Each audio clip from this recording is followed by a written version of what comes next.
చేసే ప్రభుత్వం అధికారంలో ఉందని, దేశ భద్రత కోసం ప్రభుత్వాలు ట్యాపింగ్ చేస్తుంటాయని ఆరోపించారు.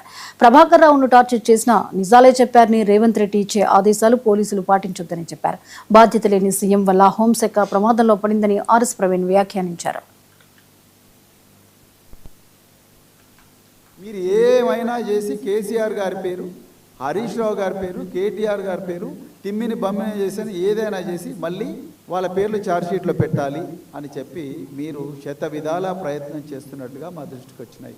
తెలంగాణ ప్రజలందరూ కూడా గమనించిండ్రు, చూసిండ్రు మీరు చేసిన దౌర్జన్యాన్ని, దుర్మార్గాన్ని. అమానవీయంగా తెలంగాణ తొలి ముఖ్యమంత్రి, నవ తెలంగాణ నిర్మాత, తెలంగాణ సాధకులైన కేసీఆర్ గారిని ఆయన స్వగృహం ఇప్పుడు ఎక్కడైతే మర్కుక్ మండలంలో ఎర్రవెల్లి గ్రామంలో ఉంటున్న స్వగృహంలో విచారించకుండా దుర్మార్గంగా నందినగర్లో గోడల మీద నోటీసులు పేస్ట్ చేసి వారు ఏ ఇంట్లో అయితే తెలంగాణ కోసం రాత్రింబవళ్ళు అన్నం తినకుండా ఎంతోమంది మేధావులతోని ఉద్యమకారులతోని మరి చర్చలు జరిపి తెలంగాణ పోరాటానికి రూపకల్పన చేసినరో అదే ఇంట్లో మీరు ఎంతో ఘోరంగా ఆయనను దోషిగా ముద్ర వేసి ఆయనను మీరు ఎగ్జామిన్ చేసిండ్రు పోలీస్ ఆఫీసర్ రేవంత్ రెడ్డి అక్రమ ఆదేశాల మేరకు.